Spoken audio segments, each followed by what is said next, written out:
बॉलीवुड अभिनेत्री रश्मिका मंदाना की एक वायरल वीडियो ने भारत में डीप फेक को फिर से चर्चा में ला दिया है। अमिताभ बच्चन समेत कई हस्ती इस पर कठोर कानून बनाने की मांग कर रहे हैं।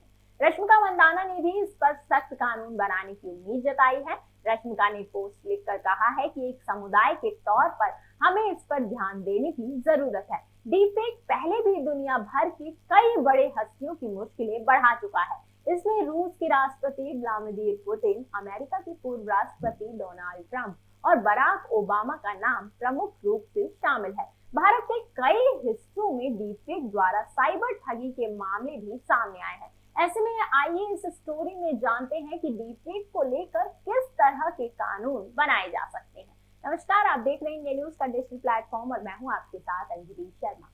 डीपफेक एक डिजिटल पद्धति है जिसमें किसी व्यक्ति की तस्वीर, ऑडियो या वीडियो को मैनिपुलेट कर सर्कुलेट किया जाता है। ये तकनीक आर्टिफिशियल इंटेलिजेंस के आने के बाद से और ज्यादा सुर्खियों में है। आर्टिफिशियल इंटेलिजेंस कंप्यूटर साइंस का एक ब्रांच है और ये पूरी तरह से कंप्यूटिंग सिस्टम पर आधारित है। एक शोध के मुताबिक डीपफेक पद्धति में नकली घटनाओं को वास्तविक दिखलाने या बतलाने के लिए डीप लर्निंग नामक कृत्रिम बुद्धिमत्ता के रूप का प्रयोग किया जाता है। आम बोलचाल की भाषा में डीपफेक को डिजिटल फर्जीवाड़ा भी कहा जा सकता है। डीपफेक का इस्तेमाल गूगल, लिंक्डइन जैसे साइट पर हूबहू अकाउंट बनाने के लिए भी किया जा रहा है। डीपफेक का इस्तेमाल करने वाले लोगों के निशाने पर दुनिया भर के मशहूर हस्तियों के अलावा सोशल मीडिया के कुछ चर्चित यूजर भी हैं। अब तक जो मामले सामने आए हैं उसके मुताबिक डीपफेक का इस्तेमाल सबसे ज्यादा पॉर्न और पैसा ठगने के लिए किया जा रहा है। भारत में भी डीपफेक के जरिए पैसा ऐंठने के कई मामले सामने आए हैं। भारत में अभी छोटे छोटे स्तर पर डीपफेक के जरिए ठगी के केस सामने आए हैं। जैसे कि ठग को किसी ए नामक व्यक्ति से ठगी करना है तो वो उसके परिचित बी नामक व्यक्ति का वॉइस किसी प्लेटफॉर्म से निकाल लेता है और उसके सहारे एक गुहार लगाने का ऑडियो रिकॉर्ड करता है। इसके लिए एआई टूल का उपयोग किया जाता है। डीपफेक से तैयार इस वॉइस ओवर को फिर व्हाट्सएप के माध्यम से भेजा जाता है। कई बार डीपफेक के इस्तेमाल से वीडियो कॉल भी किया जाता है। ये कॉल अमूमन 30 से 40 सेकंड का होता है। पुलिस ने जानकारी में जो मामले सामने आए हैं उसके मुताबिक इन वीडियो कॉल और वॉइस ओवर के साथ ही एक संदिग्ध अकाउंट नंबर भी रहता है जिस पर तुरंत पैसे भेजने की अपील भी की जाती है। 2019 में डीपफेक पर अमेरिका ने कानून बनाया था, हालांकि वो कारगर साबित नहीं हो सका।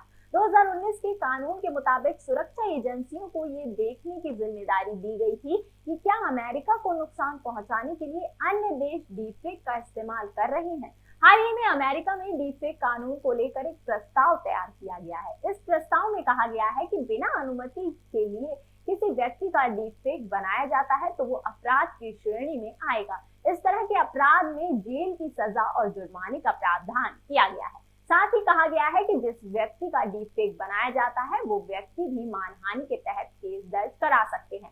चीन में बिना अनुमति के डीपफेक बनाना गैर कानूनी है। इसका उल्लंघन करने पर कठोर दंड का प्रावधान किया गया है।